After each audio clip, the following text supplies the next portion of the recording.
All right, everybody, you are all unmuted. Welcome to another fun and exciting stream of Eberron, Ashes of the Last War. My name is Obsidia, the fabulous DM of this campaign. As is tradition, we're going to go around the table introductions before I do a session recap, and we hop right into some time shenanigans. And yes, next week we'll be doing the official Obsidia birthday song for our very own Sif, the VTuber Catgirl Knight VT. So, this is also, in case people are unaware, the last week of the charity fundraiser I'm doing with New York Snark Exchange. So, if you want to go get more info, go to the Tilify link. You could type in !charity. We have raised, as of right now, over $1,100. You love to see it. Raising money for Trans Lifeline, a trans suicide prevention and support network. So you'll love to see it. Every little bit counts, and I appreciate everyone who attends the streams or donates. All right, first up we have the star of tonight, Paige the Mage. Oh goodness, we're in it for tonight. We're in it now, boys. Hi, but I'm Yulia. I go by Royal Knight BT on both Twitch and Twitter. I love Final Fantasy, but we play a lot of other JRPGs, and I play Dungeons and Dragons with these wonderful people here. So thanks for hanging out and with the trauma. It's gonna be a good time. Thank you, Paige. Yes, we now have the critically acclaimed single-player RPG Final Fantasy XVI that has consumed Yulia's life. Next up, we have Ilya. Hello. My name is Lily, and I am playing Ilya. We're all really looking forward to the shenanigans tonight. It's going to be painful. Hope everybody enjoys, but otherwise, anything about me is just I just love playing D&D with these folks and just generally having a good time. She's doing nerdy a shit. Time, having Hell a good yeah. Next up, thank you, Lily. We have the horniest member of the party, everybody's favorite MILF mommy, Euphoria. Hey yo, that's me. Hello everyone, I'm Maris. You can find me on Twitch and Twitter as Maris Aurum. We like to do comfy cozy streams. We've been reading Sherlock Holmes stories. We've been playing Stardew Valley. It's just a nice chill time. Stop on by if that is your vibe. But for tonight, it will not be cozy. We will be inflicting a lot of pain on Paige the Mage, and it's going to be a great time. So enjoy all the sad gay vibes. Always sad, always gay. Ashes of the Last War. Thank you, Maris. Next up, we have your pal Malrel.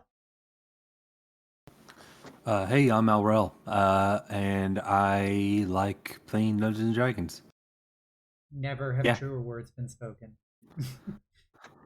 I'm also known as Literally Bronze. I am a quarter bronze dragon. If you like RPGs and other cool stuff like that, then feel free to come over by my chat and follow me there, or other D&D where I usually DM several other games. All right. Thank you, Litro. And last but never least, we have Cess.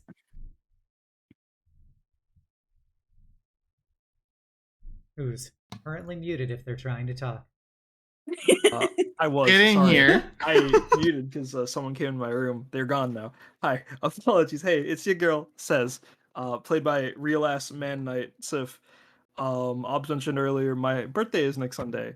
I don't actually know if I have a plan this year. I'll try to make a little animation announcement for everyone later, but next Sunday I will be doing a thing and you can show up. No gifts required. I will just have a good time and you can all come with. Aside from that, looking forward to causing trauma as per usual, and I love you guys. All right, thank you, Sif. We're all very hyped for birthday cat hours. So previously on Eberron, Ashes of the Last War, our party found themselves confronted with the many trapped spirits of the 7th Siren Lightbringers, who were stuck in perpetuity fighting their final battle, the Battle of Seven Spears. And as the party was engaged in brutal combat against the various commanders of that unit and the seemingly inexhaustible vigor from which they could summon, we did briefly almost visit the worst timeline when Litro decided to put all on black to see what could have happened. We determined it would have been 1 hit point away from stopping the fight. But eventually they were able to overcome their foes and break apart the spiritual energies that had accumulated, and got to talk to Captain Marin once more, who then made them go through the, some of the final moments of the commanders of the Lightbringers, who we now know to be the Ashbringers. And they talked about some of their hopes for the post-victory campaign after they took Sharn, and the efforts they would do to help shifters and other oppressed peoples. And then they got to see them all get brutally betrayed by a coalition of other armies, and one by one seeing them all die, as well as seeing Jarek getting perhaps the origin story of his incredible vendetta he held against Knight Commander Eichenwald aboard the Goliath, where he was impaled by his own blade as he was standing over his slain significant other. And with all of their apparent deaths, the party was returned to the present and had a brief farewell with Captain Marin, where he wished to hope that they would live in a world where there would be no more wars, and that he hopes that the rest of his friends were happy and having better lives because they weren't here. And he hopes that you can tell them that he loved them and stuff, and that he hopes they're well if you ever see them. Little does he know they're all irredeemable monsters. But with that, he faded, as well as all the other soldiers, back to whatever afterlife they would have waiting for them. And Malrau found the resonance locus that would take them to the Last Stand facility, the once favored weapon of Field Marshal Jarek Vrain, the magic sword Lightbringer. And it became attuned to him, and with that, they began their journey, saying goodbye to Sergeant Marcus, their lovable wight, who was down bad for Ilya's big old booty. And as they continued with their journey, Paige gathered everyone together to ask them, if they would allow her to try and look into the future, because she believes that she's powerful enough and she could find some secret to aid them in their adventures and assist them in stopping the Ashbringers once and for all, over Sess's very loud objection. But eventually everyone agreed, and they all held hands, closed their eyes, and with that, we will jump right back into it. This is going to be some limited Obsidia, talking this stream, so I hope you enjoy these wonderful people. All right. As you all close your eyes, Paige, you feel an incredible flow of if you could imagine what it is like to be in the ocean getting hit by waves, except there's no actual water, it is simply waves of energy hitting you. You find yourself amidst a flowing kaleidoscope of images and moving pictures, basically, of hundreds of thousands, perhaps millions of people and things happening all at once. And surrounded by this, you feel your compulsion to try and push through it, to find some refinement, to find the future that you're seeking. And as you do, you're reminded of those words that your teacher told you, that you are too attached to the present, and therefore you should never try to look into the future, because it will warp your perceptions, your bonds to the current reality, your bonds to the present. And as you ignore those simple words, you feel that the energy of this timeline soup that has surrounded you begins to actively pressure around you as the images become closer and closer.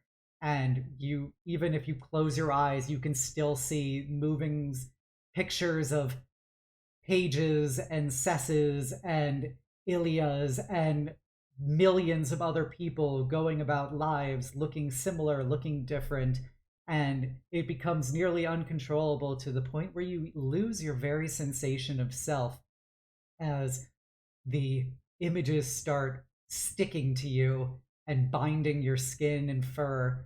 And as you struggle against the very restraints put onto you, you feel yourself drawn into one of those particular visions. And with that, I will hand things off to Euphoria. All right. Paige, when you come into this vision and things start to become a little clearer, the scene opens. You can see Euphoria, and she's standing in a place that is familiar to you. She is standing before the hunting lodge where you last saw Jubilee. Jubilee herself stands just a bit away from her mother, and she looks a little different than when you last saw her. Her dual-colored cat's eyes gaze upon her mother coldly. There's a indifferent smirk upon her sharpened fey features. She dons dark, heavy armor adorned with twisted emblems of what appears to be stag's horns, and the two just kind of stare at each other as though in a kind of standoff before Euphoria finally says, "Jubilee, it's time to come home." Jubilee gives a little scoff, says, "I am home. This is where I belong." "It isn't, though. What about your family? Your friends? What about me? I missed you, darling, and I searched the corners of the world to find a way to free you. There's nothing to free me from a pact that I willingly made." That's not true, and you know it. To that statement, Jubilee stiffens a little uncomfortably, but Euphoria continues. "And what about Paige? What about her? Was her pact made willingly?" "Of course. She came to you in desperation. She didn't know what else to do, and I helped her. She's no longer burdened by the troubles of life. She's free. You lied to her. You told her that don't you even pretend to understand what happened with Cess. I did everything I was supposed to. I found her. As she breathed her last, I offered her everything. Power, peace, an eternal life where she didn't have to fight anymore. All she had to do was come with me. I finally asked her what I was too afraid to ask before I left, but she chose.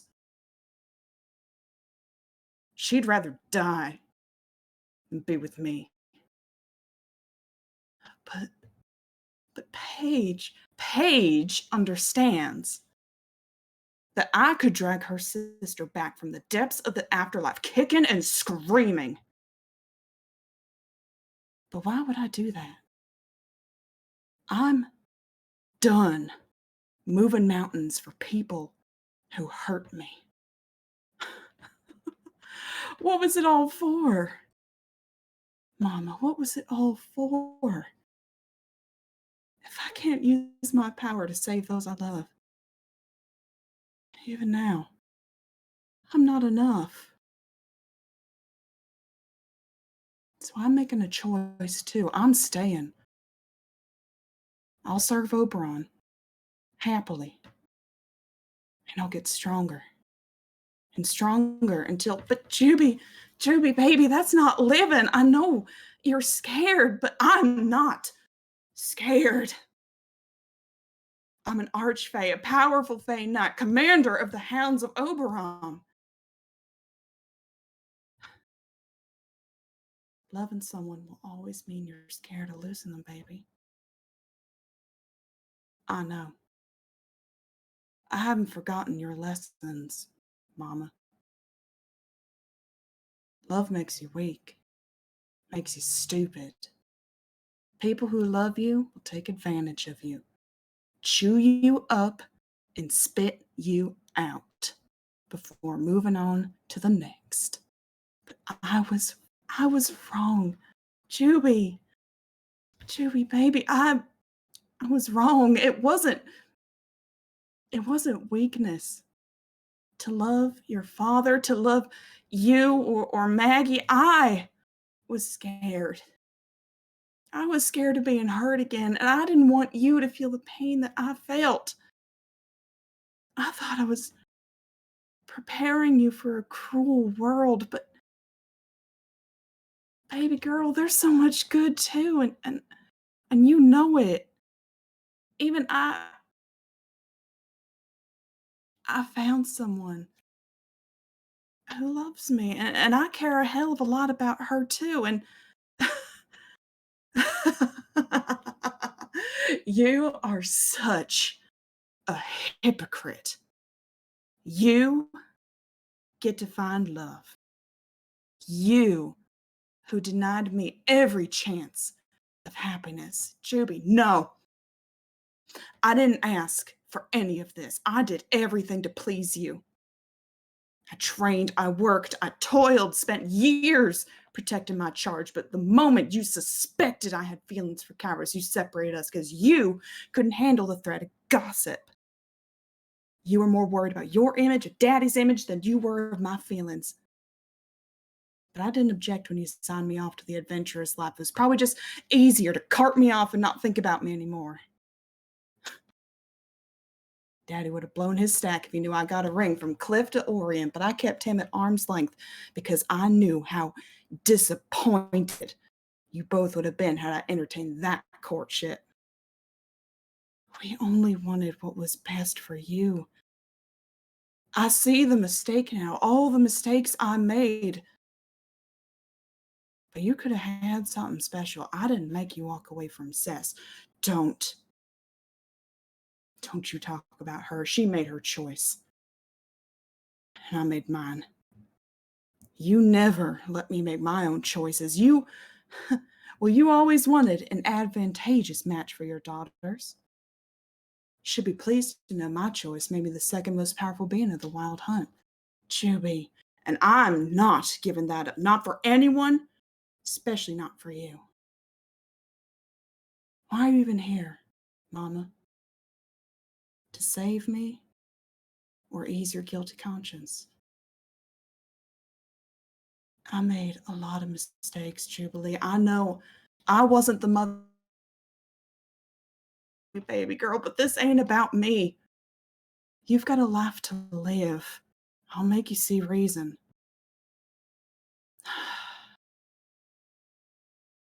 So you haven't changed at all. You still don't trust me to make my own decisions.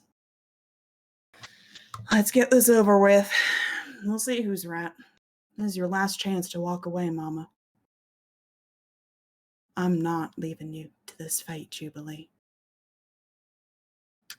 And at that heel manifests in Jubilee's hand, the two continue to stare down each other. Euphoria draws her blades and exhales deeply, readying herself.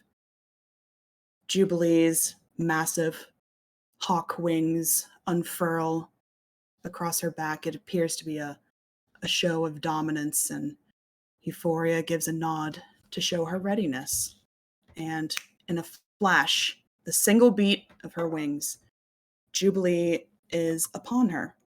Euphoria's echo appears just a split second too late. Juby dispatches it with a single, effortless slice of her blade. Euphoria maneuvered to defend herself, but not before a choked gasp is heard. And you see that Juby's blade is firmly lodged through her mother's abdomen. Look at your face. You look surprised. You actually thought you'd win. With that, she withdraws heel from Euphoria's body. A sickening sound of tearing flesh, and Euphoria falls to her knees. Juby's wings fold neatly back against her, and she squats to meet Euphoria's gaze. I told you. You can't beat me.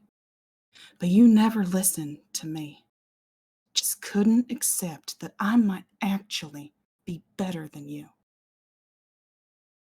Euphoria can't get a word out. She gurgles and tries to stabilize herself by placing a bloody hand on Juby's shoulder, and Juby coldly brushes her off and stands, leaving Euphoria staggering till she collapses on the ground.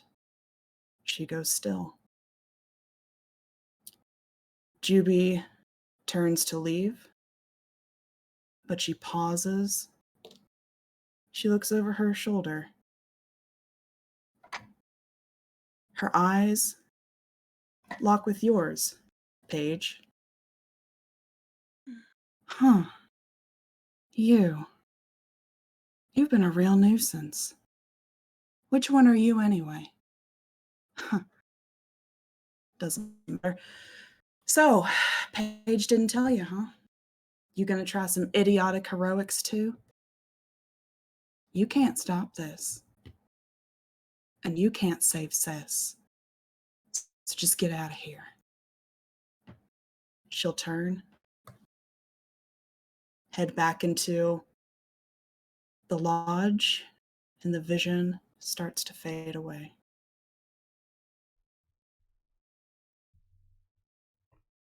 All right. Thank you. Thank you, Maris. As the weight of that gaze was put on you, Paige, and the vision starts to melt, you feel hands grabbing at you, pulling at you, trying to tear you away as the memory slash future slash vision is collapsing around you. And as you do so, you very, very faintly hear the word Kamar, Kamar. But before it can get to you, you feel yourself pulled once more into the near suffocating, drowning sensation of a timeline of a thing that may very well come to pass as I hand things over to Litro and Malrao. Paige, you suddenly appear in a very familiar place, surrounded by ash and dust. You recognize what was once a small hovel. You recognize you've seen only once before, but it's been quite recently. The home that was once his before everything went wrong. Yet this time you see not just that building, but several others, makeshift, slightly torn apart, ramshackle, and the constant banging of a hammer against metal. As you can see Malrao, his scales stained by the constant ash of this plane, constantly building away, trying to fix What seems to have been broken over and over and over again? In his constant toil, he turns to take another piece of scrap metal before he notices you. You're back. You're back after all this time. Did you fix it? No. No, of course you didn't. You wouldn't have been able to fix it. Everything is still wrong. You said you'd be able to fix it. Why didn't you fix it?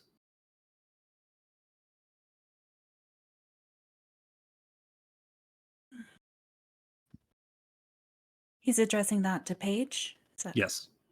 okay? I'm trying to. Do you mean you've seen me? Other me? What do you mean? Paige, we lost. You and I,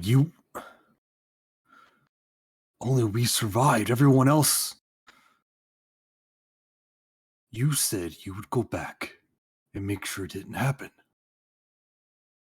I've been waiting here this whole time, hoping that you would change it.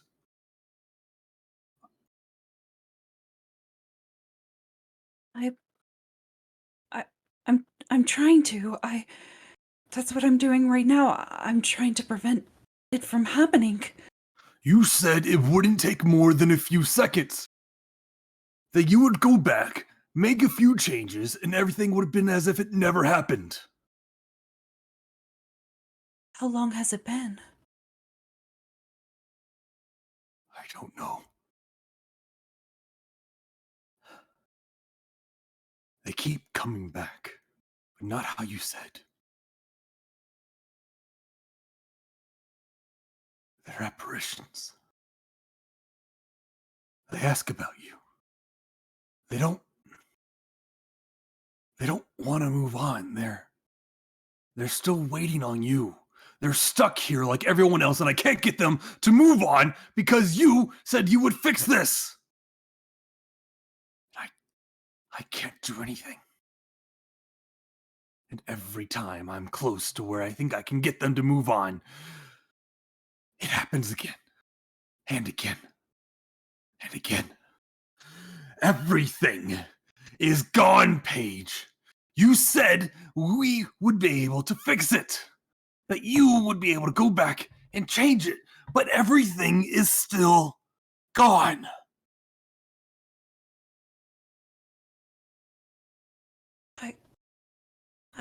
I don't know why it's not working. Why it's being this way. It's not supposed to be like this. I just have to try again. I have to keep trying. Again. It has been over 5 years. And you want to try again? Do you know how many times I've had to face those monsters? Alone! Why did you leave? Why did you abandon us? You ran away. That's what you did.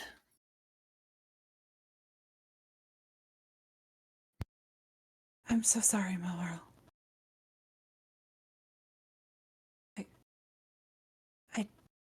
I did what I thought was right.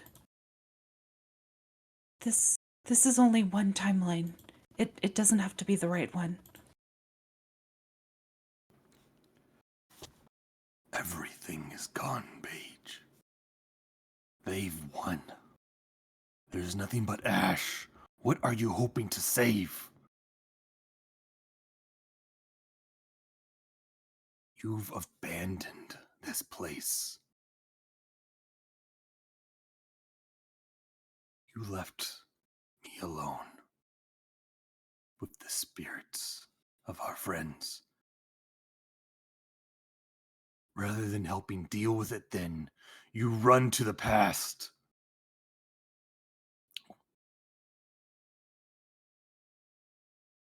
you going to run again? I'm done running. I'm done being the scared little girl that I was. I'm going to be stronger than all of my past selves. And I will make this right. I'm going to make this right. Do not let them down. And as the conversation seems to come to an end and you start to be sucked away, you notice on the horizon more monstrosities start to approach on the horizon. Malral getting once more ready as he pulls out his weapon, seemingly familiar with this same fight.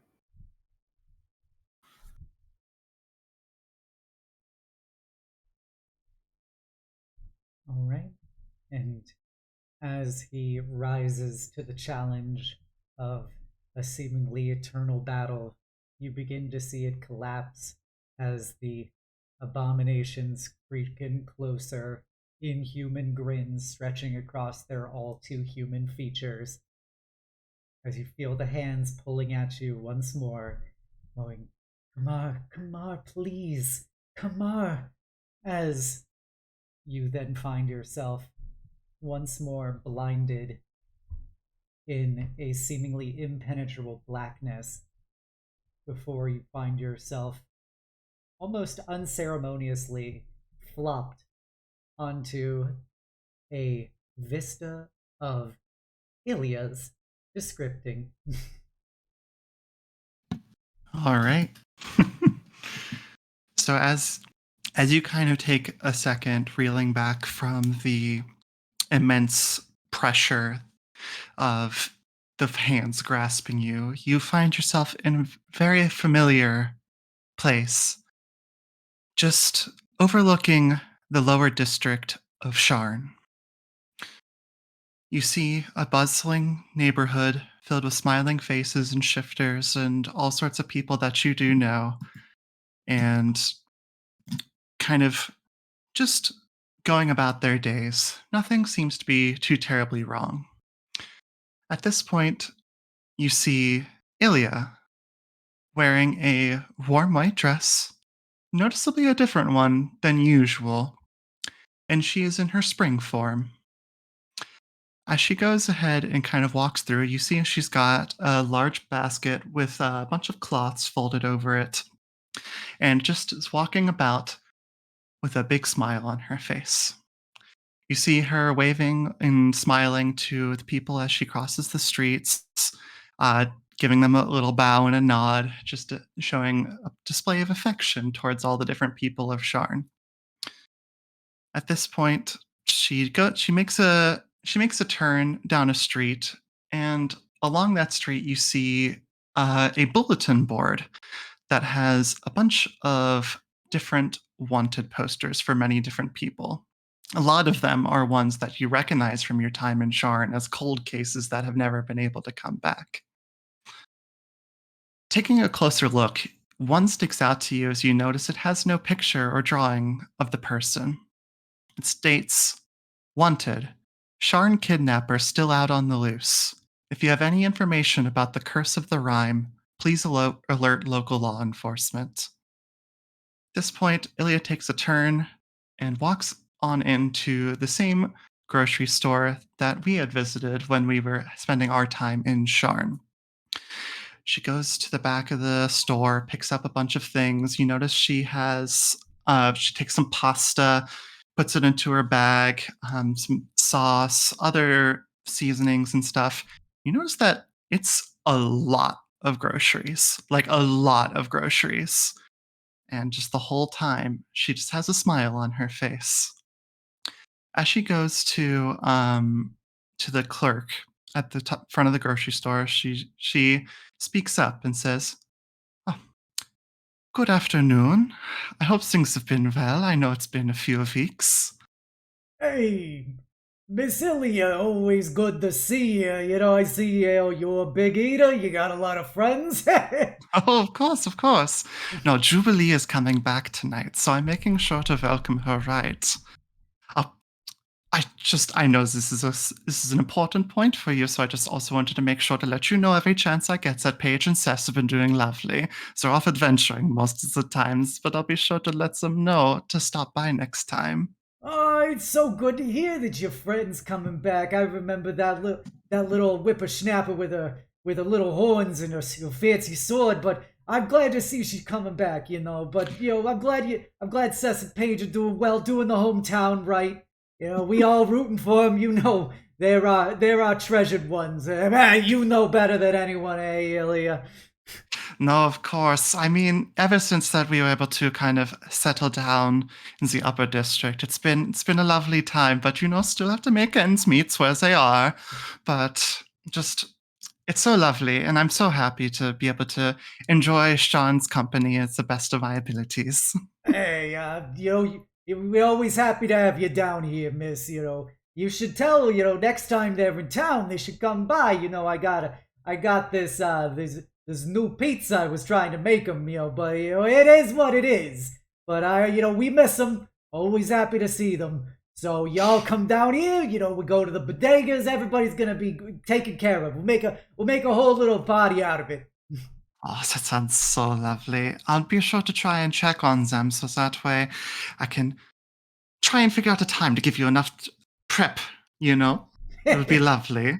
Absolutely. Don't forget your favorite grocer. Oh, of course, of course. All the rest of the folks at the mansions, they keep us occupied. It's a lot of fun, so appreciate it very much. Hey, you keep eating as big as you do. Hey, keeping this place in business. Be able to send my kids to one of them colleges one day. Oh, that would be lovely. I hope that they're able to. In fact, here, one moment. She takes out her purse and hands and puts another extra 10 gold onto the table. If that helps at all, I would be happy to be a part of it.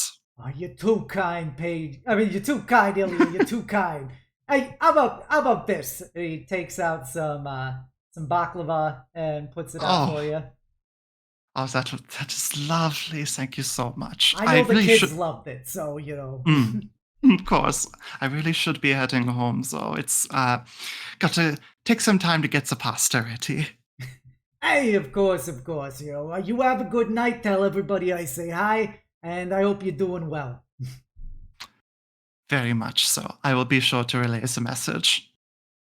And she bows her head graciously and walks out of the grocer and quickly just continues her casual walk, picnic basket full, all the way up to the upper district of Sharn.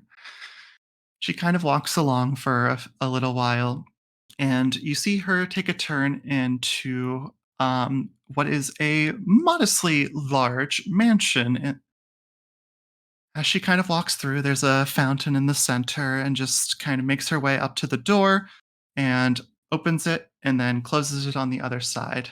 The house is very well lit with a lot of ornate paintings and engravings on the pedestals and such. And but you do notice that it is extremely quiet. Ilya speaks up. I'm home, everyone. Uh, I just wanted to let you know that dinner will be ready in an hour. So please be ready and meet me down in the dining room. She just walks through and walks immediately over to the kitchen. And as she does, she is humming to herself happily and just not a care in the world, laser focused. She sets down the groceries and begins to make the dish and not taking her eyes off of anything. And even after this, it goes on for a little while, and it remains quiet aside from the noises in the kitchen. Before Ilya calls out, Dokrin, can you be sure to get everyone to come down to the dinner table? We'll be ready in 5 minutes. There's no response before she continues by saying simply, Thank you, darling. She takes her second, plates the pasta, and you count that there are 12 plates in all. She puts them on a trolley before rolling it out through the house over to the dining room. As she opens the door, it's a dimly lit room, and she just speaks up with a sassy voice, saying, "Sass, dear, can you please get the lights?" "Now don't sass me, dear." "Oh, fine, fine, I'll get it." As she turns on the lights, you see a lavish dinner table with lovely decorations. Ilya takes time going one by one lighting the candles, and the other side of the room comes into view. There are 11 separate large ice figures, finely shaped to look like humanoids, each standing in front of a chair. As she walks closer, you can see that there are 2 shifters, 2 tieflings, 2 dragonborns, 1 goblin, 1 changeling, 1 human, 1 harpy, and 1 hobgoblin. "All right, folks, dinner is served." And she takes the plates, places them in front of each of the sculptures before going and sitting back down by herself.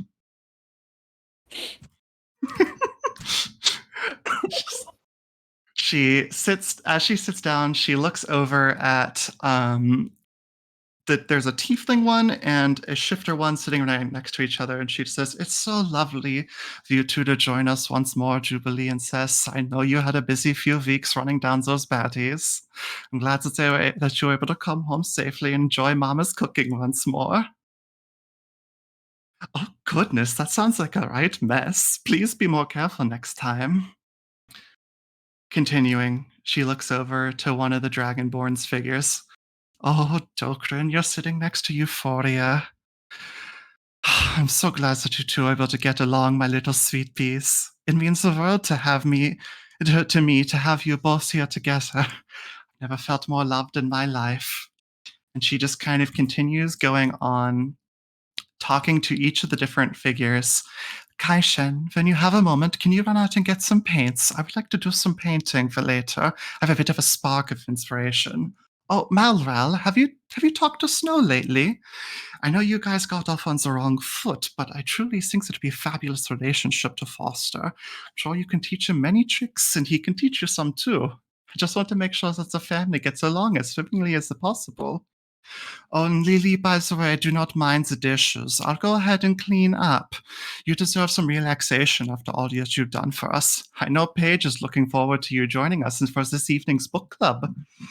Silonia, Larissa, and Asharin, so glad that you two were able to come together and find happiness. I know you've been through a lot, so just seeing your smiling faces is more than I could ever hope for." She sits there eating her dinner until it's finished, takes a second, dabs her face before sitting up, saying, "It's lovely dinner as always, darlings. Now remember, we have book club at 8. But I hope none of you stay up too late. Also, Euphoria, darling, I hope dinner was to your satisfaction. I know I'm still making progress on the cooking, so it means the world to hear the positive reinforcement from you." She walks over to the statue of the tall pink tiefling, gives it a kiss, and for the first time, you notice that there are bodies inside of each of the sculptures. Each one of the appropriate race, looking slightly different, but definitely not the people that you've grown and known to love. She sits up, takes the plates out back into the trolley before heading up to the master bedroom and changing into a negligee. She sits down at her desk and writes a little while in a journal. At this point, I will ask, is there anything you would like to say before she goes to bed? Oh my god. Oh my god. Okay. If not, I can move on. Yeah, I think you need to move on. I'm not composed right now. So you see her just finish writing, just with this wide smile on her face. As she closes the book, stands up, pushes the chair back in nice and neatly before going to lay down in her bed, smiling and drifting off into sleep. And that is the point where it starts to fade. All right. As the image fades, Paige, you get that one last look at all of the frozen bodies of people that have seemingly somewhat lined up with your friends and family, but are definitely not them. As you have the hands pulling on you once more. Please, come on, you can't keep looking, please, come on! But you feel all of that pull away as the image dissolves around you. And as you come to a new vision, a new future, you feel that something is incredibly wrong. As you feel the darkness leave your eyes, you are greeted with a familiar but terrible sight of the skies are prismatic fractals, and the landscape seems to be a twisted, ashen wasteland stretching in perpetuity with strange creatures walking about it, and even stranger living spells bouncing around predatorily, chasing people down. And you see the towers of Sharn that you've spent your entire life in have been smashed and torn apart. You see that what's left of them has become brutally combined with flesh and steel and fading in and out of reality. And you also have this feeling of imminent collapse. It is as if you are standing in a very fragile space, that any slight move could shatter it forever, as you see this colossal sized dragon made of nothing but steel and iron, mithril and adamantium, with the large heraldry of the kingdom of Seer flying about, its breath weapon descending down and clearing miles worth, transforming them into that ashen, twisted landscape. And standing on top of it is a somewhat familiar sight where you see Silonia, except she has gone into a form of glitching that is even more extreme than anything you've seen before. Her left arm, where you've seen the prismatic energy coursing through it before, has now been fully consumed by various fissures and cracks in reality that the energy pours out of. Her hand twisted into a inhuman serrated talons. Constantly around her, reality is fragmenting and fracturing as eyes and grinning faces appear through the various fractals and mirrors that manifest around her. Her eyes have a strobing prismatic sheen to them, which occasionally will settle on to the oh so familiar emerald green that she normally has, as her hair flies wild. But she looks in pain as tears of prismatic energy pour down her skin and dissolve what they touch, as she keeps muttering, "I'm sorry, I'm so sorry, I can't control it, I can't stop it, please stop, please stop, I can't do anything." As her arms move and the head of the dragon follows with them, destroying columns of refugees fleeing away. And you see that all of the timelines that you have experienced, you briefly get a peer back into the infinite sea of images, and you see one by one they start disappearing. And the closest ones to this particular vision are dissolving as you look upon it. And the dragon will continue to fly, and Silonia will continue to be gesturing like some kind of maestro of destruction as she continues to plead to someone, presumably to help her. Is there anything you wish to do in this vision? Whew. Is there a way I'm able to get up to her? Yeah, you feel as if time and space are really kind of fluid, no pun intended, from everything Okay. else you've been experiencing. Bump it So up, it up, bump. you can move through it in a way that seemingly defies physics, if physics actually has any power left in this world anymore. Right. Okay. So she's gonna get as close as she can to Silonia, kind of surveying, looking over her body, her new form. And she's gonna kind of fall silent. She's gonna be kind of behind her, so not sure whether she can see her or not, but Silonia,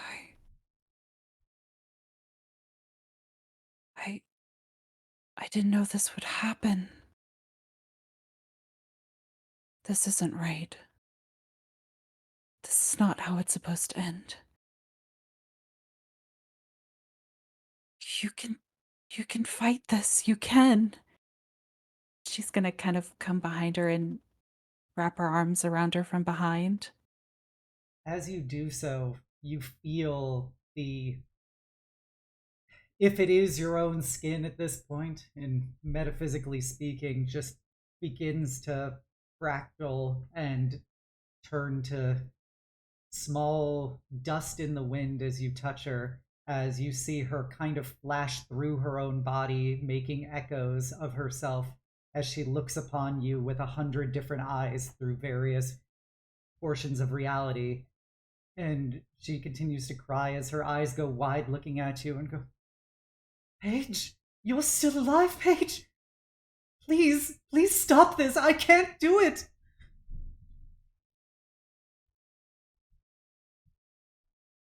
No, I will stop this.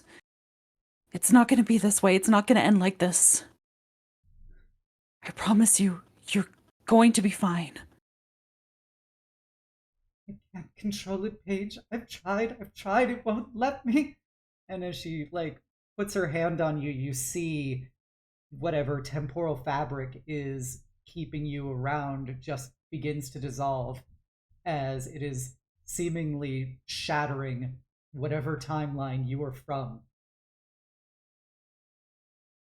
Please, I couldn't help it. They're all gone. I couldn't control the energy.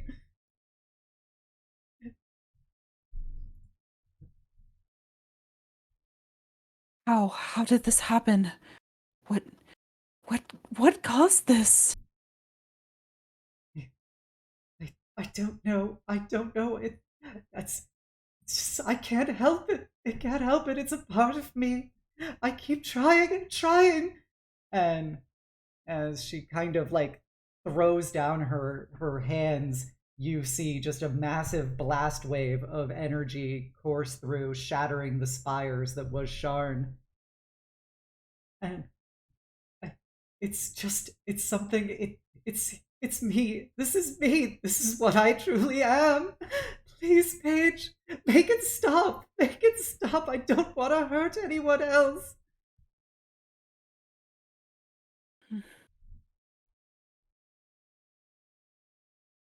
And every time I touch her, it just kind of dissolves almost. So Yeah, it is if you are losing your very connection to time and reality, as if whatever is happening here is affecting other timelines aside from this one.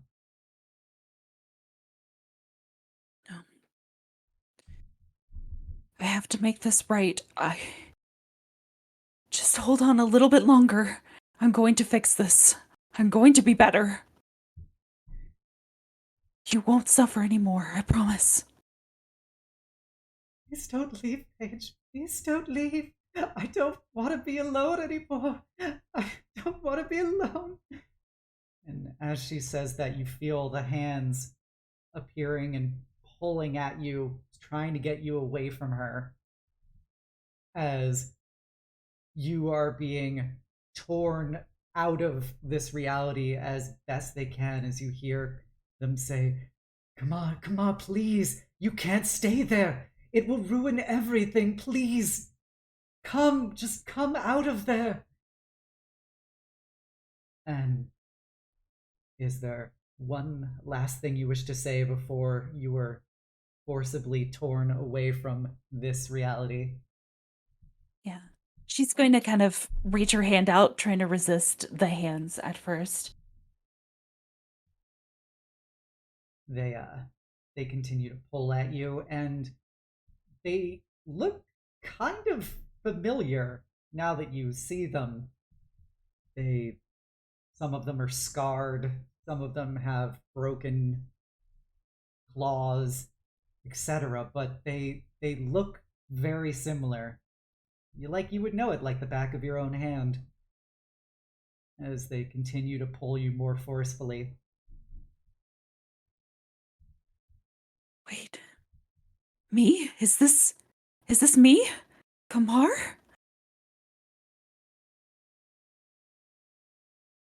We're trying to.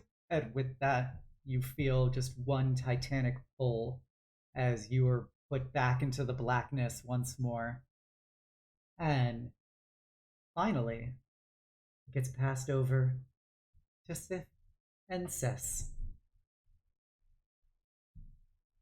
Sorry about that. Hold on, my dad just came in. Let me put this away. Okay. We'll briefly pause before we pass on Hi. to Sif and Yeah. Cess. I'm good. I'm sorry. I'm just like, I had all this energy going, and then my door was open, and now it's just okay.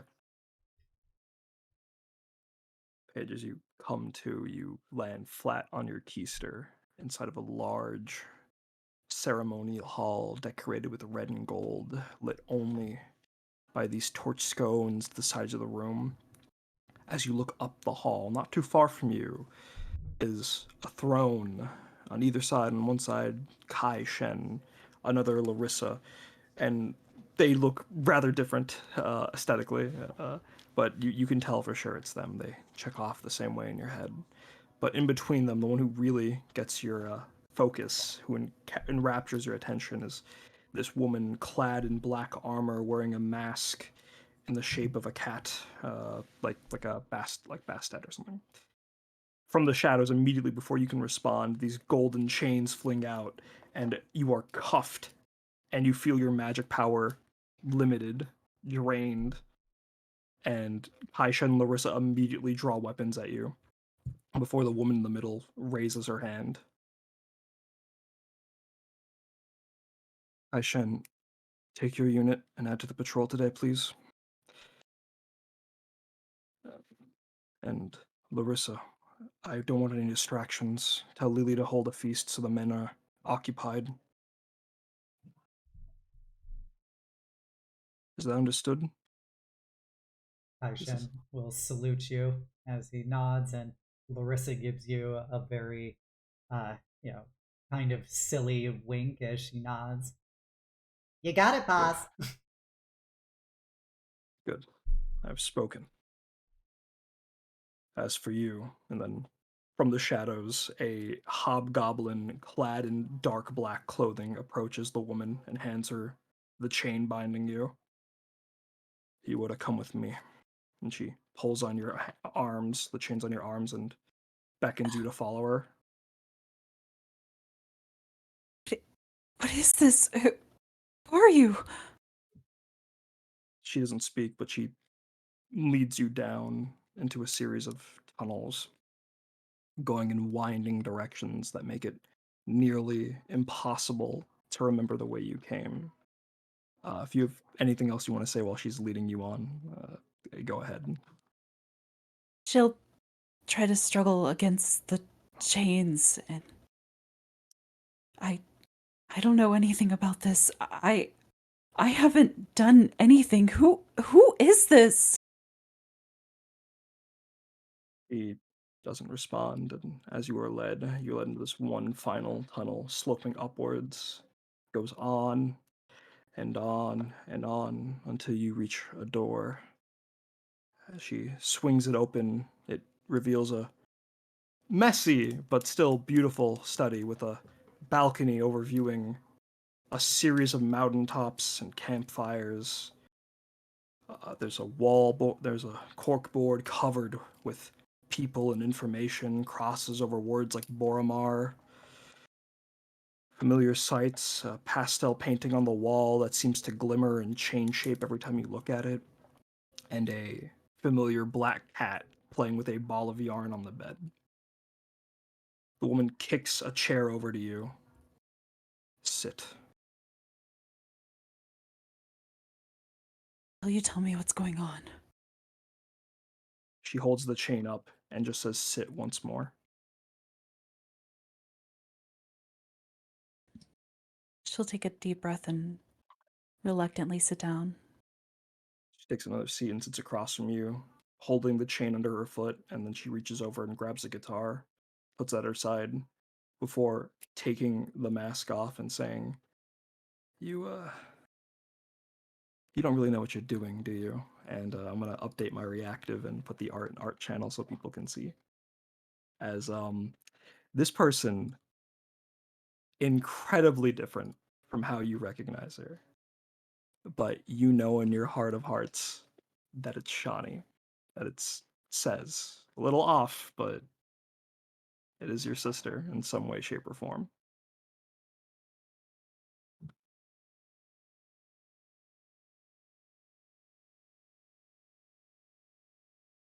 You've really changed. I'd say the same to you, but I know you're not this world's Kama. And what does that make you? What path did you take in this timeline? Takes the guitar, starts strumming very slightly. Queen of the Monsters, the Brigand Queen, Slayer of the Boromars, the Punisher, the Extinguisher, she says, a little more somberly. What was my name where you're from? Just says. Oh, well, here it's Cinda. Okay, that's the name I got stuck with. So, I know you're not a threat. The sister, the Kama that was here would have wrested those cuffs off by now. But, you clearly are a little green behind the ears, so tell me. Just, I can't interrogate you. I'm not a smart person. I don't know what to ask. But I do know that you're here to ask something, right? That you're curious. I've seen you looking around the room, different things.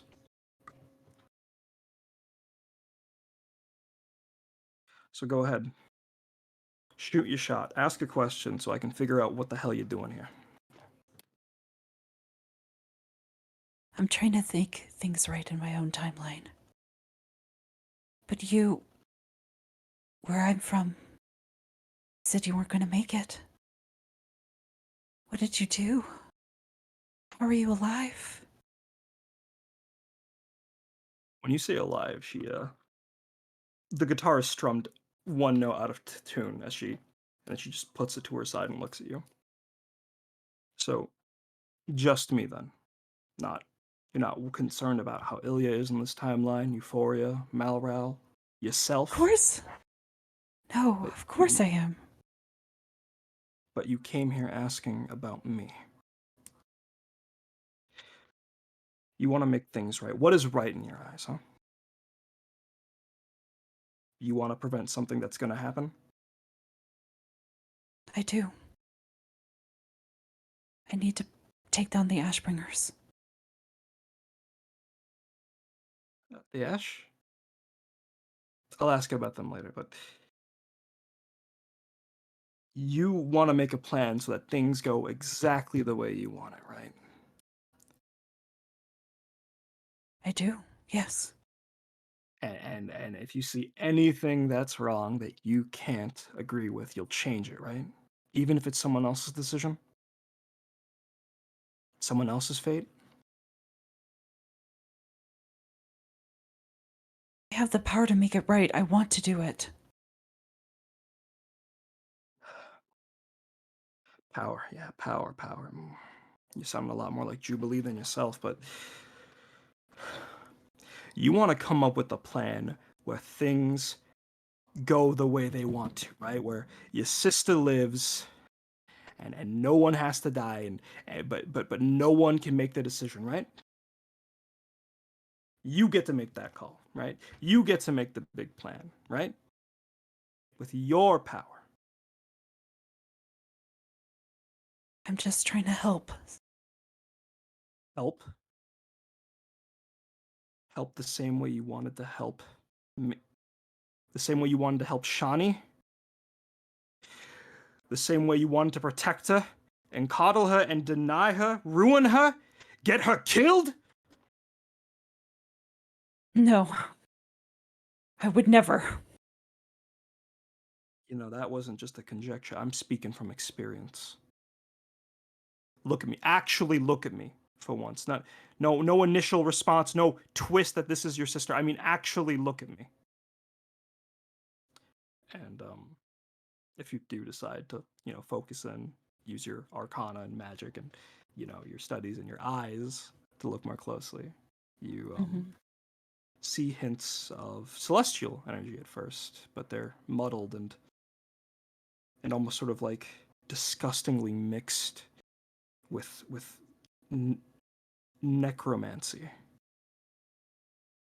And then you look closer and whatever readings you got from the Says back home, the Shani back home, you're not getting here. This one feels incomplete, hollow, a husk. And then the one thing that causes you to get shocked, to widen your eyes and like a little initial response to fear, is those markings on this woman, this red-haired, red-tattooed woman.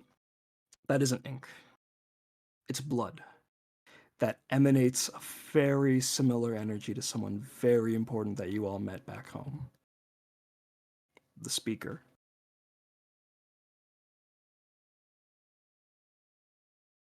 And she looks at your initial shock and goes, there it is.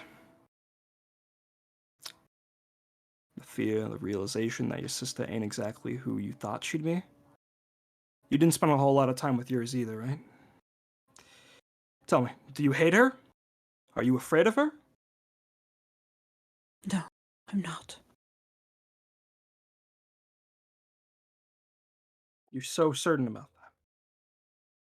Where do you think I got this blood from? You can tell that it's blood, right? You ain't that green yet, yeah? Yeah, I can tell. I killed a defenseless 12-year-old girl. And you're not afraid? You're not angry? You're not hateful? You're not disappointed? I just want to know why.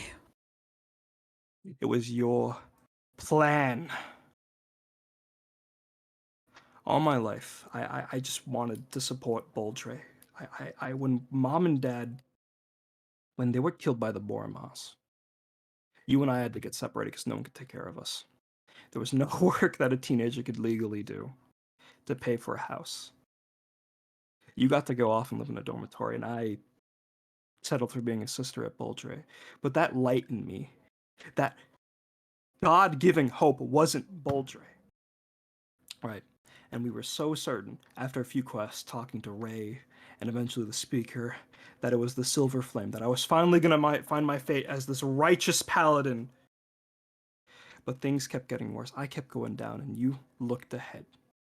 You peeked behind the curtain. You had no faith, you had no doubt in your mind that I was gonna die. I was supposed to realize something on a quest. We were to save the speaker. She was being sacrificed for this dark ritual by the Seekers. And you knew that I was going to be in danger. You pushed everyone. You made a plan. All I had to do was get the girl out of there. Simple as that. Not even fight. I just had to get up to that altar. But a complication here, an error there. That poor girl, who never got to make a decision in her life, finally got to make a decision. She looked into my eyes and told me. And I've had to live with that for the rest of my life. It doesn't stop there. It doesn't matter if we had the right intentions. I had her blood on me. We were hunted everywhere we went. And no matter how powerful or how far ahead into the future you looked, fate caught up with us. With me. I was killed. Buried.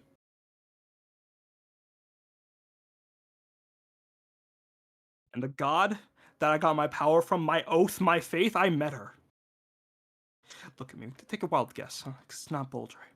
It's no one nice. It's no one kind.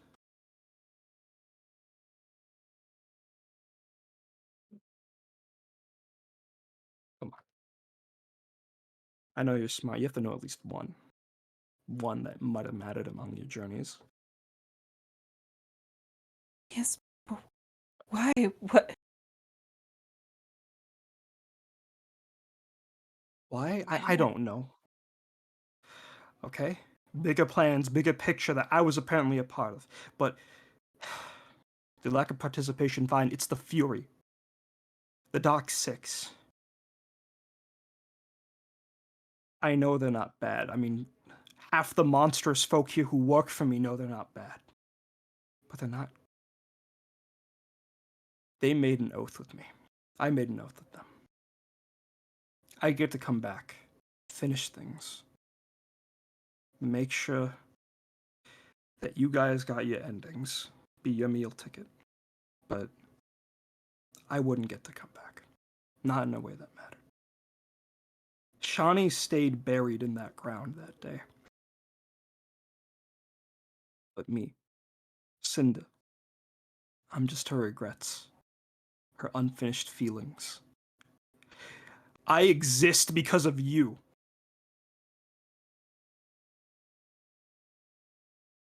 I'm not your sister. So if you want to say you hate me, that you're afraid of me, go ahead.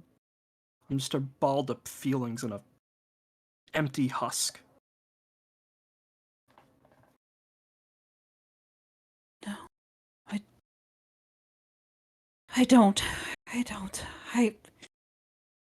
Whatever past me is done, whatever future events are happening, I'm going to be better than that. I'm You not sure? going to. Do you know what the future here looks right now? You left. When things were finished, and the group finally accepted that I wasn't their Shawnee. After Jubilee left saying she was gonna find a way to bring her back, even if it meant killing me. You made a deal. You told me that you found a way that you and I could restart. You were still in denial, the same way you are now. You found a future, another time where instead of an activist, our father was a craftsman. Instead of a songstress, our mother was a housewife. You offered me to take over their lives. Start us off strong so nothing bad would ever happen. And I had to tell you that we couldn't just restart. I had to be the one to step up. And you couldn't handle that. Whatever anchor you had here, you left. Whatever anchor you had for your spell went haywire and you left. And I don't know where or when you are. I've tried reading all of her notes, understanding the magic, but I can't do that. And you're trying to convince me that you wouldn't do the same? If things really went to shit, you have the power. Does anything else matter? Kind of looks down and her ears kind of go back.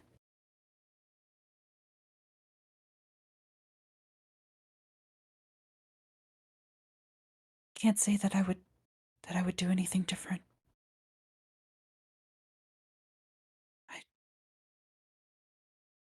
I don't know about that, self. I just know that I want to be a better person, to do things differently. I don't want to be the same scared girl I was before. I do Cinder want gets. to make. Go ahead. Hmm? Sorry. Go ahead, No, sorry. I just want to make things right.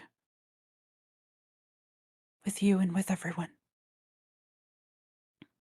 Cinder gets up. Again, I'm not Shawnee, so you don't have to prove anything to me, but you're going in the right direction. And she walks up to the pastel painting where the oils are thick and viscous, and she holds a little crystal, and you see the drops form into different memories she's had. Jubilee walking off into the sunset, angry protests and shifters tossing items at her. I am just says his regrets. I mean, Shawnee's names are confusing with this time stuff, huh? I'm just her bad memories, her regrets. But over the decade or so I've lived this life, I know that regrets are meant to be fulfilled. And you see, like, the pastels and oils shift in different colors. There's a lovely memory of Lily in a bed holding triplets, Kaishen standing with Cinder patting his back, a few more hobgoblin women standing in the doorway looking on angrily. Another memory of Ilya, and surprisingly Dogrin in a wheelchair next to her. Ilya accepting Cinder crying into her chest. Memory of her with Larissa on a cliff top. Of her and Asharn crying together over the Silver Flames monuments. I've learned that regrets are to be fulfilled. And if I want finality, if I want things to be done, I have to fix everything that went wrong, too. But it's not enough to make it right. I need to do right. If things come to pass, I have to roll with it. I still haven't found Jubilee. I don't know where Sylvana is. I can't help Malral conquer the morning. And I still haven't found Kamar. Even though I know Shawnee would do nothing but focus everything to save her. So here's the deal. You're going to agree to a few conditions, and I'm going to give you advice on your magic. Things that the professor couldn't figure out, and that Kamar couldn't figure out. Okay? Of course. Okay. First off, and I hate to be prudent, and she reaches into a drawer in the desk and pulls out a sack, and you hear it like clink against the table as it clatters on. You see a few coins spill out. You hear a few coins spill up, and then she tosses an amulet onto the table or bracelet rather, and it looks near identical to the arcane focus Says gave you. My sister left that, and I can't jump between times, but something tells me you'll probably run into her at some point. I'll pay you if you give it back to her. You can take the money. It's worth a lot here. And she puts it very gently on your lap, and you look down, and there's a pile of Electrum coins. They're worth a fortune out here, so hopefully it's worth your time. Out of character, don't use Electrum. She looks at him. If second condition, you should not tell people what you saw when you get back. That's my take. I don't want to be responsible if something happens in your timeline, okay? I don't know the people there, and I don't need that on my conscience, okay? Okay? Of course. Yes. All right. I can't stop you, but you shouldn't.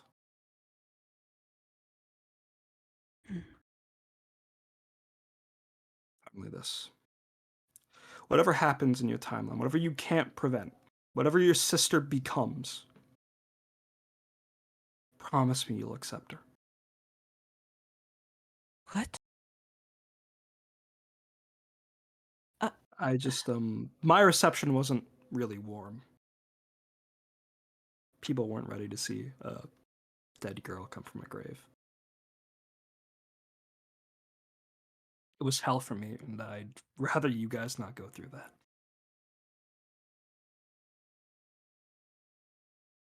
Yes. I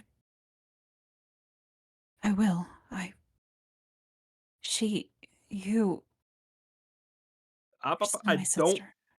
Right? want to hear it. I don't know what's going on her. If she's got some living armor situation, or if she's like a, and she like sort of like shivers. It's like, if she's like if she's a mystic.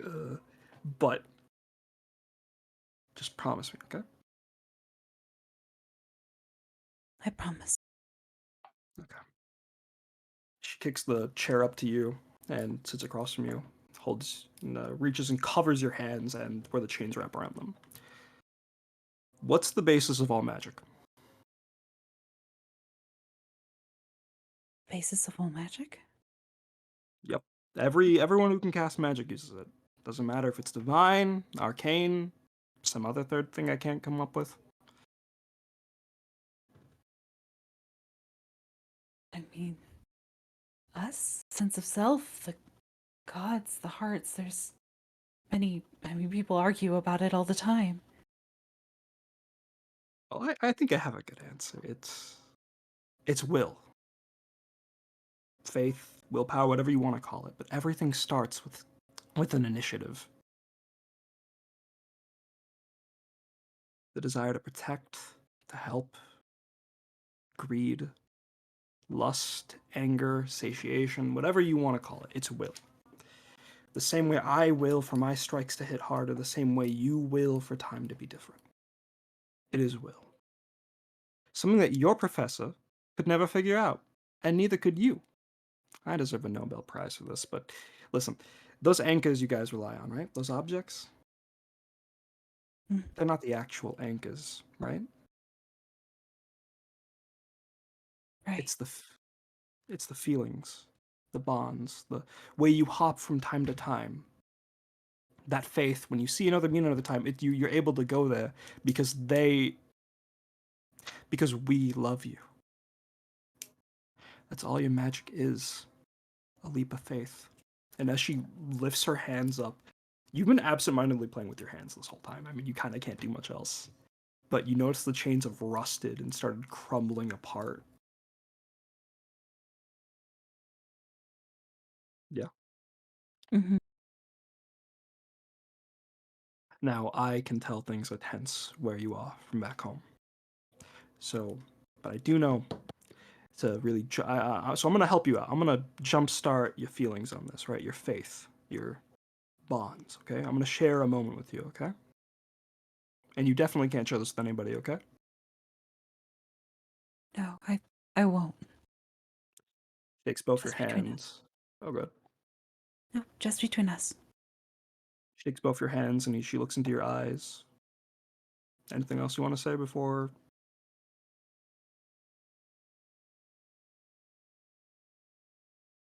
Any other life advice you feel like sharing? Oh, two things. One, when you see my sister, things were tense between us, so I can't really come with anything colorful to get her for you to say to get her to come back. But tell her I finally figured out how to make a grilled cheese, and I'd like her to try it.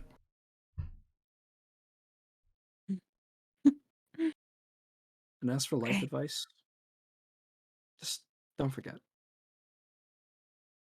It's all on you, okay? You'll make that leap of faith, whether you know you're ready or not. And if that's all, she leans her forehead towards yours to share a time vision. Mm-hmm. She leans into it. You cut to a small children's room. Looking out the window, there is snow. It is winter time in Sharn. It's late at night. You're looking through the eyes of a small child lying in bed, coughing, wheezing. It feels like your chest is incredibly tight, that you won't be able to breathe. There's chattering outside the doors. It's slightly ajar. It's so late. You're so thirsty and hot and sick, and it doesn't feel like you'll last till morning. But a small silhouette comes into the room.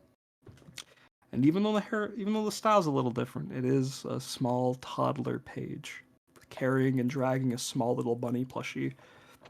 She tosses it into the bed, climbs in, reaches her hand out to grab yours, and suddenly you don't feel scared, sick, just warm and safe. And as the vision ends, we cut back to the study, and there's only Cinder. She starts to tear up, but gets up, wipes her tears off, and simply mutters that she has to go make a grilled cheese. And that's it for me, Ops.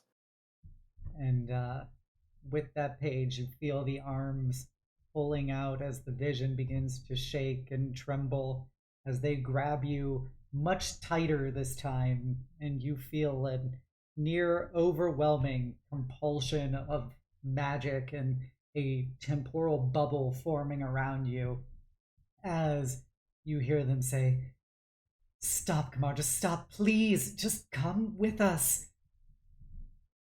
And they will pull and pull, and suddenly you feel your ears pop as reality pops, and you find yourself floating in a enormous library of infinite books. And you see, holding you right now are 5 people who look very familiar but different than you. They all appear to be older, more mature versions of you that have experienced wildly different lives as they are hugging you close. We did it, Kamar. We got you. What? You did what? Did you pull me from those visions? One of the Kamars she's pretty battle scarred. One of her eyes is a glassy white with a ticking clock hands inside of it.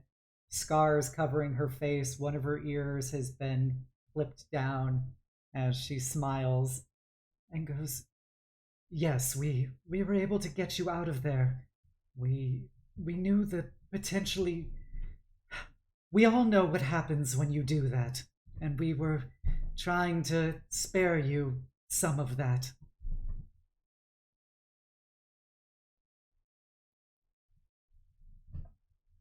Thank you. I suppose I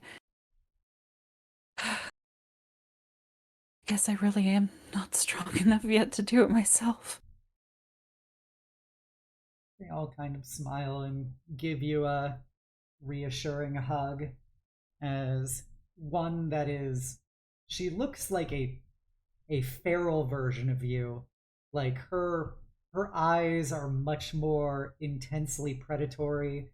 Her teeth and fangs are longer and sharper. Her ears are longer and more pointed as she smiles and says, "Unfortunately, Kamar, that is one thing we all have in common. We all try to look into the future, and eventually we all wind up here." But here, where is here? She kind of looks around at all the books. A different Kamar, this one, just looks kind of just permanently tired, very worn out, as she kind of gestures and goes, "This is our library. We made it to help create a place for us, to think, to be able to access the timelines easier, to have more control."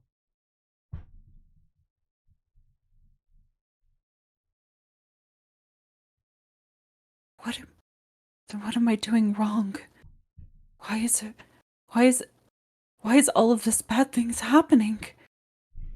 Why am I not able to fix it?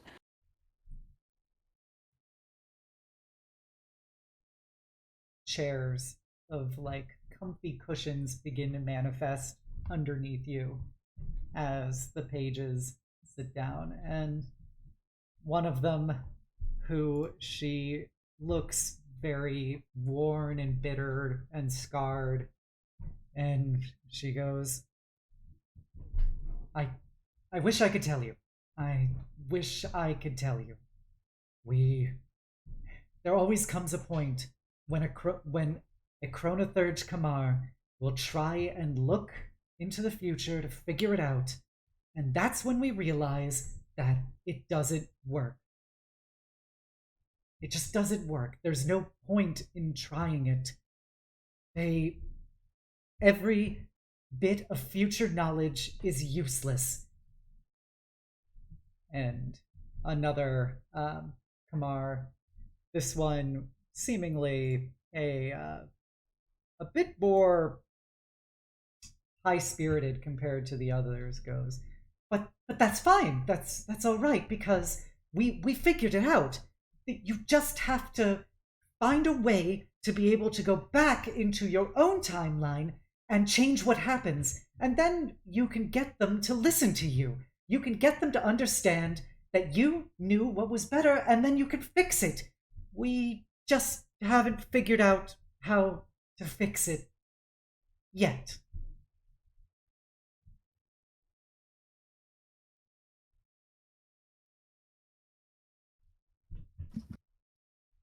Will they really believe me? I mean, I'm trying to do all of this. I'm trying to do this for all of them. I know I feel like there's so much doubt. I'm really trying my best, though. We all are, aren't we? We're all doing what's best for them. The one-eyed Kamar kind of nods and goes, "It doesn't make sense. We always explain it to them. They don't trust us. They don't realize how powerful we are. And it always causes their own destruction, and we can't stop it because they won't let us stop it."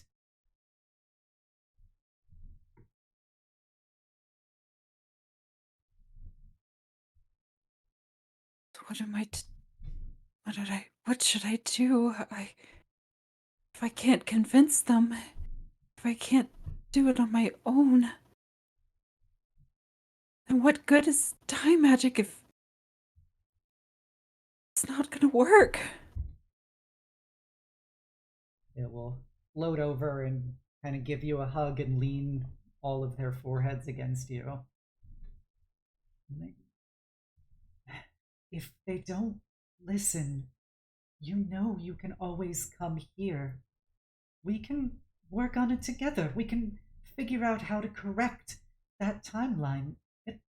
It won't matter how long it takes, because we'll be able to fix it, and it won't be like any time passed at all.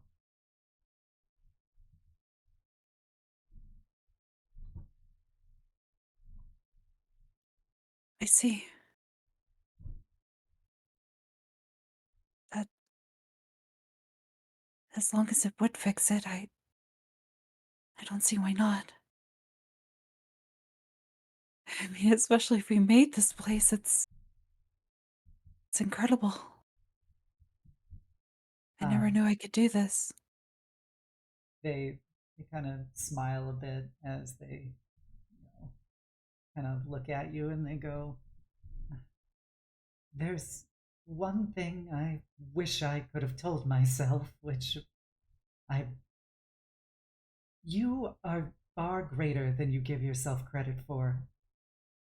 And you don't need to be so afraid. In time, you'll be just like us. You'll be powerful. You'll see all of the things that you wish you could have seen earlier, and we can fix it. Just It just takes time." And they all kind of giggle a bit to each other. You're right. It does take time. And time is what I have. It's all I have. I'm gonna use it to the best of my abilities. going to make you all proud. To make myself proud. One of the bitter page looks at you and goes, none of them will tell you, but it won't work. You might as well just stay here. We always try. It doesn't work.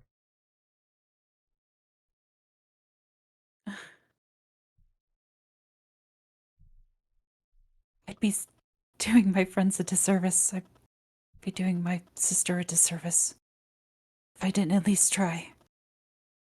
But it doesn't matter. They're going to die. You can't stop them. It's honestly the best thing you can do is just get a head start on it. We've all realized that we can't fix it our first time around. That's what brought us all here. So why bother? Just stay until we can. You're just gonna watch your friends die. You're gonna watch Cess die. We all have watched Cess die. She always dies. Every time. Every chronothurge. She always dies no matter what we do. And so we need to stop it. But we can't ever do it in the then.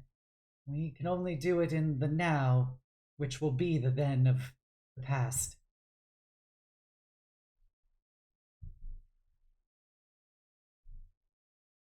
It's gotta be something we haven't done. A timeline we haven't seen. A course we haven't taken, and I want to be that course.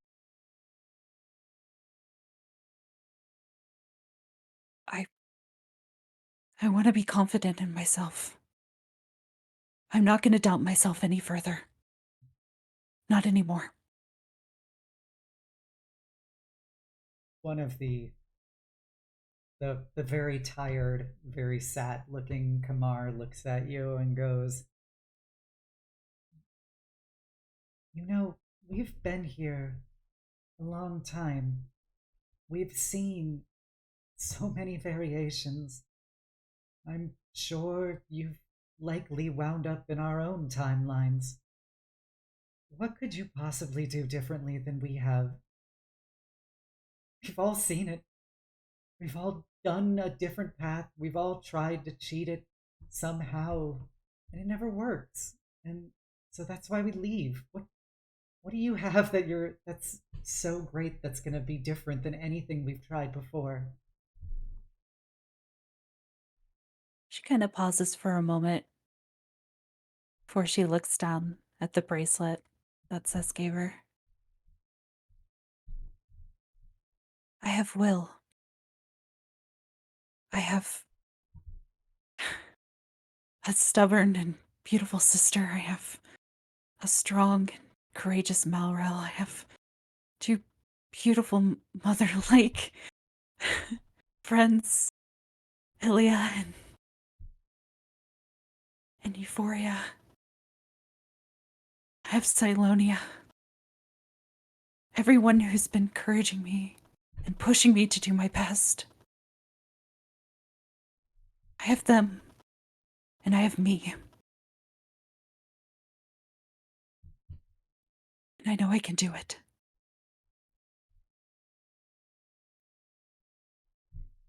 We can do it.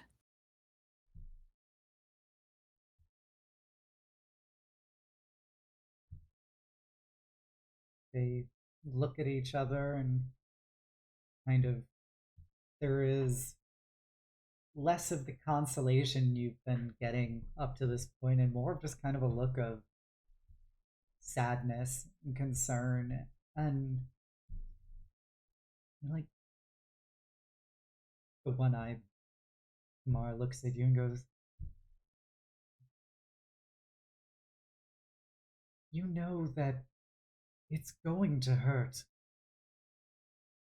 If you try and help, if you try and use your will, you're going to suffer for it.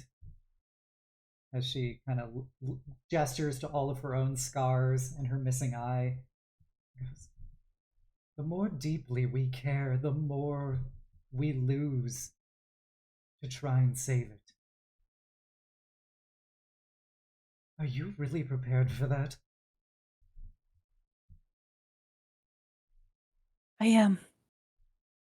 More than I have ever been in my entire life.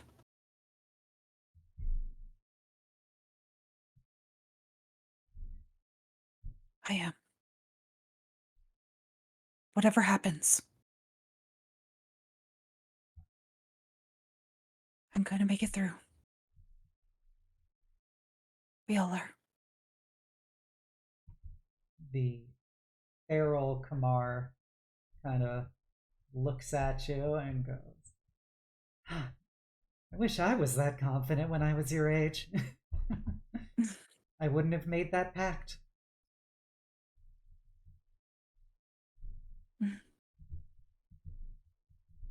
It's taken a lot, but let's just say I've had, other me's lead me in the right direction.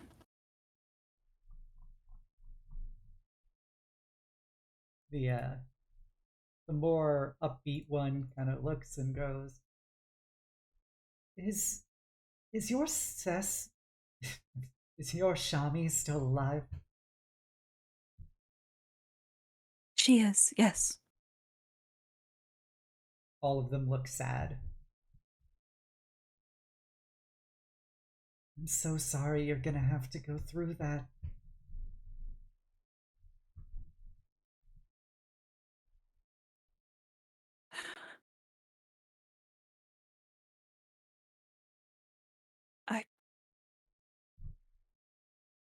I don't know how I'll react.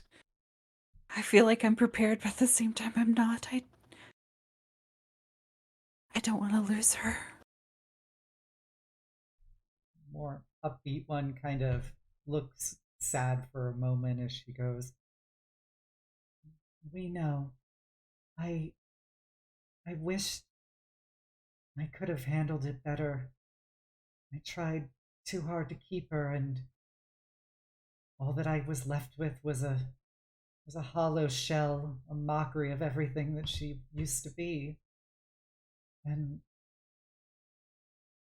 I would think to myself after, when I fix this, I'm going to do better.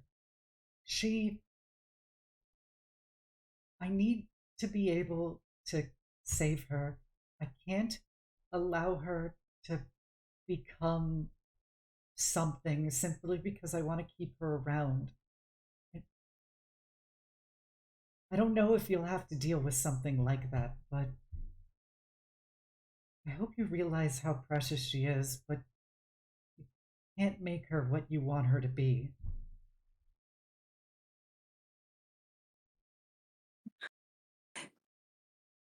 You're right. I know that. I know that whatever happens, it'll be her decision.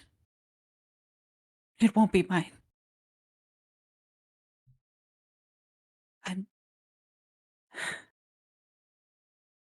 I'm learning that I can't control everyone's future.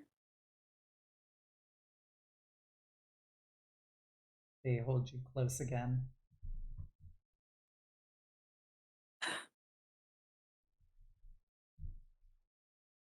And I'll do what I can. the more bitter, battle scarred Kamar kind of looks at you and goes, You have the most terrifying future. If this isn't handled right, there won't be a future for anyone.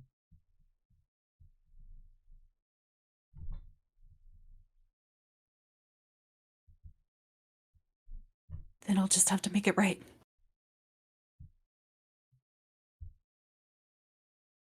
I'm going to. Everyone's counting on me, and I'm counting on myself. I can't afford to lose.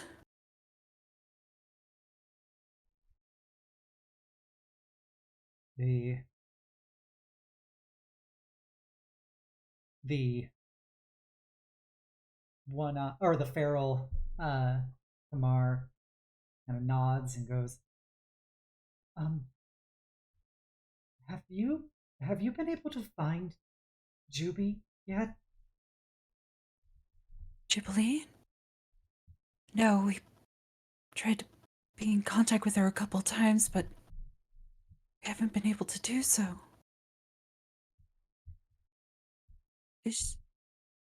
Can we? Is she? She looks at you and goes,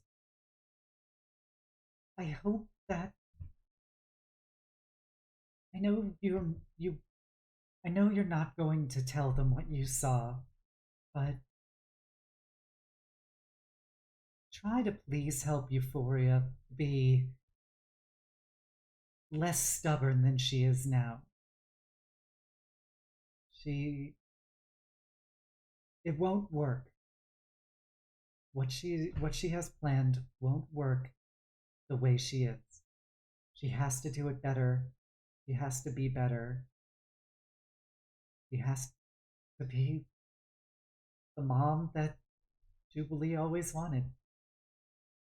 I know what happens when she falls short of that.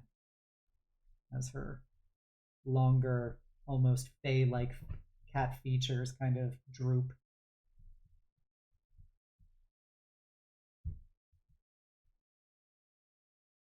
She'll nod. Yes, I will.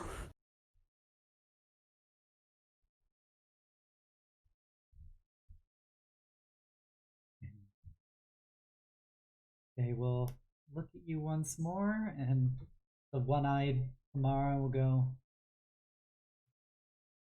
well, there's one thing that sisters always do, is they stay together and they support each other. And I guess we're sisters to each other in our own way. So Yes, so. Yeah. If you're not going to listen to our advice to stay here, I'm honestly gonna be hopefully surprised that you don't wind up here again. And we'll be cheering you. We'll be with you always. This place is as much your home as anywhere else in your timeline. And if you genuinely think that you can fix this where we haven't, knowing that all of this is going to disappear if you screw up, because there's something about your timeline that isn't right, well, we will be with you every step of the way. Isn't that right, Kamars? And they do various kind of ranging from bitter grunting to, kind of more cheerful, yeah. How did you put it? You've got the will to change things? To make your will manifest in the world? I like that. Whoever told you that was very, very insightful person. They certainly were. Thank you, all of you. I feel like I know what I have to do now. She'll kind of lean forward and kind of headbutt each one of them. They'll take it in turn and smile. I know that you may not have wanted to meet us under these circumstances, but we really happy that we could meet you, and honestly, I wish I was as strong as you were, or you are when I was your age. Kind of give you a smile as they headbutt you back. I've had a lot of encouragement had a lot of wonderful people on my side.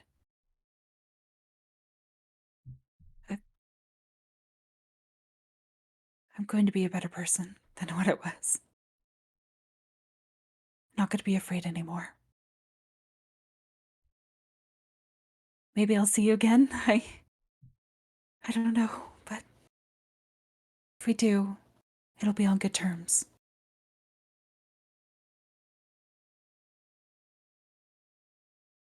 I have to make... Sorry, you can go first. Nope.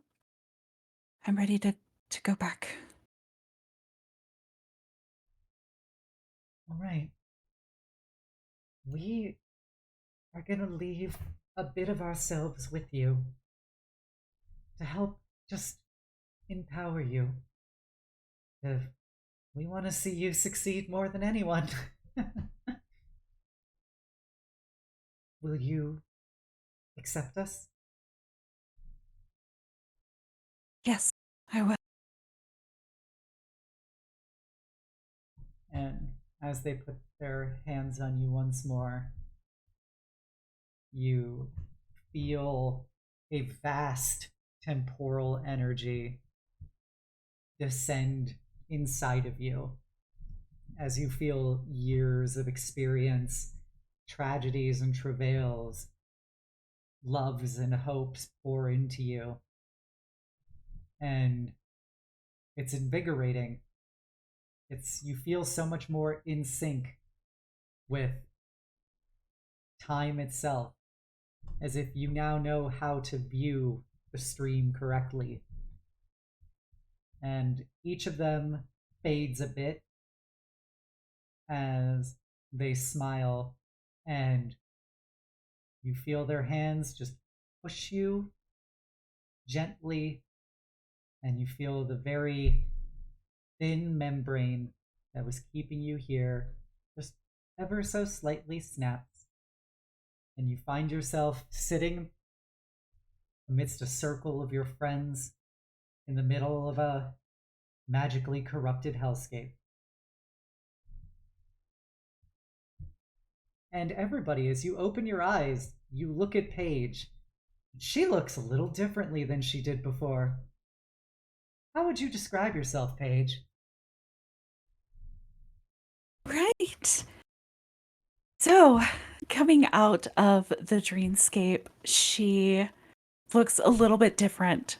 Her hair's a little bit longer and more poofed. She doesn't have the braids as she used to. And instead of that ashy brown blonde that she had before, it's now turned completely white. Her eyes are a little more sullen. She looks a little bit more aged. But her back's straight. And she seems more confident about herself as she opens her eyes. And looks about everyone with a pained but happy smile. Uh, You're what's- so old. That's very rude to say. I'm sorry. I didn't know what was gonna happen, and I was prepping for lots of things, but not. Oh wait, hold on. I gotta update. How far in the future did you go, Paige? The right word of choice is mature, not old. And polite. Well, that is true. I think an explanation's in order.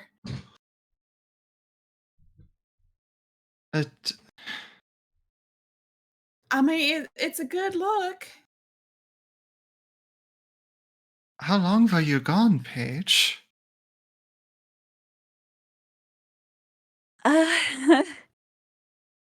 It's a lot of questions and a lot of things I would love to explain, but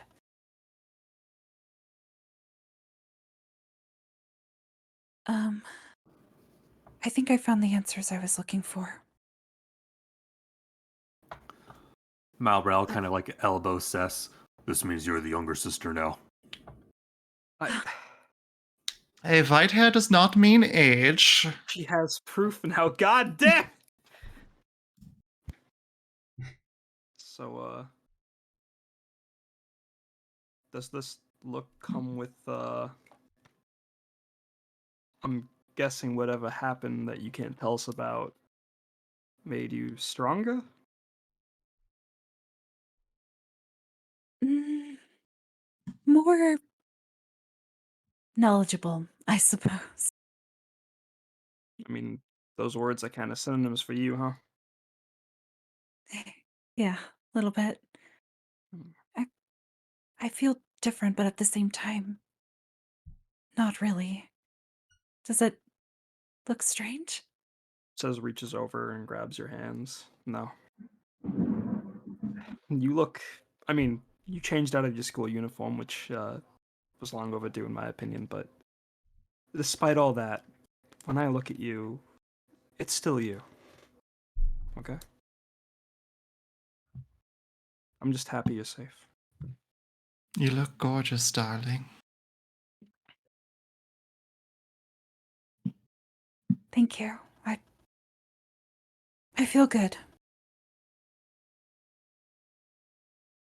Feel like I can take on anything with all of us. And we will take on everything. Did Together. you Together. see what the future had in store?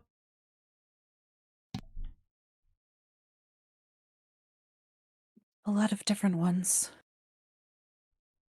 Some of which I don't intend to repeat. There weren't a lot of specifics, but we just have to do our best. I feel like the way we're going now is the right way.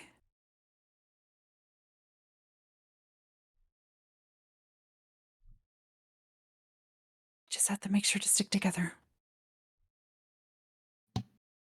We can't have any doubts between us.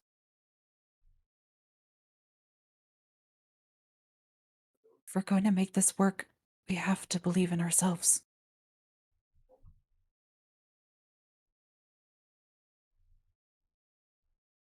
Nice want hearing us that to from get- you. I'm sorry. Thanks. I want to make this. I want us all to make it out alive. We have to be the ones to end this.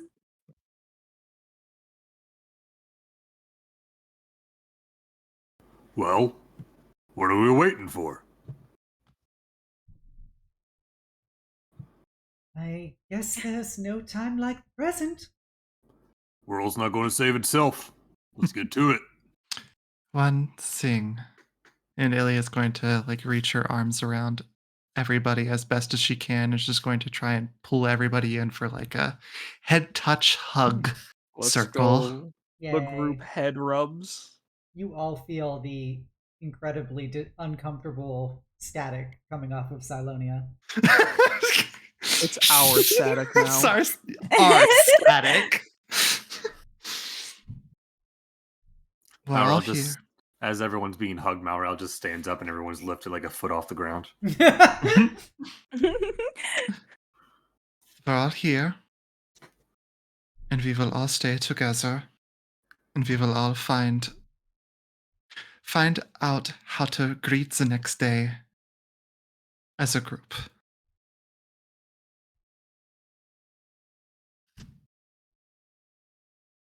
Yes. We can do it. And we will do it. We're all in this together.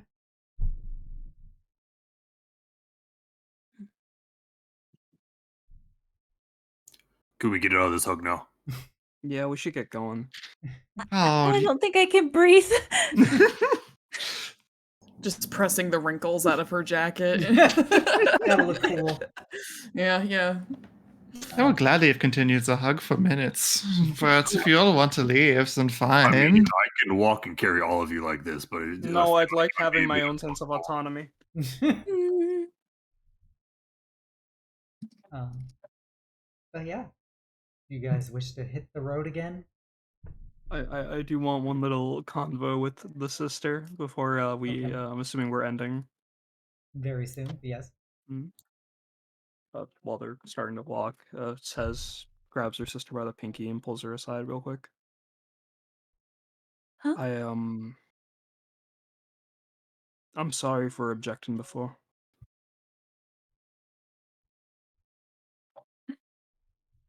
No, you were only looking out for me. I'm not mad, Sus.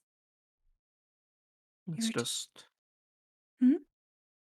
I know things are tough between us, and recent news has not helped in the slightest. But she holds her hand, just despite everything. Okay, I'll always love you. Okay.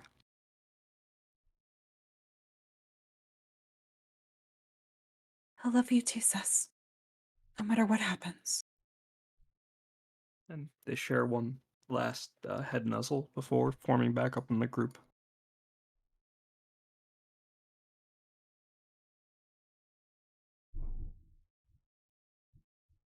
All right.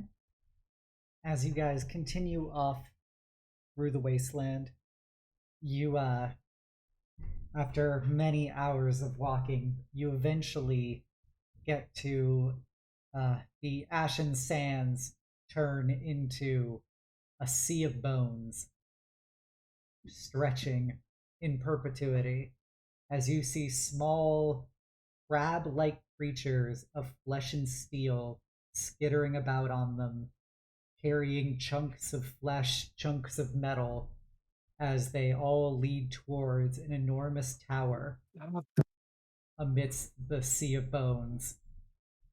And this, you finally feel, based on the resonance of the Lightbringer, this must be the last stand.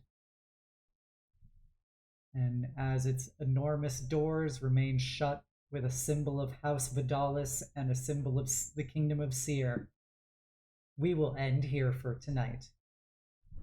As we begin next time, Quest 10, Sins of the Father. All right, everybody. Oh my god. Today was happy. But I hope everybody had fun. I hope all of my players had fun torturing poor Yulia. I've been so emotionally compromised by everything. I feel like I could have gone harder. I should have gone harder. No, we all make sure it was Everything hurt. If you haven't done so already, go please check out all of these wonderful players. They're all amazing streamers in their own right. They're very funny, very silly. They're less sad on their own channels than they are on mine.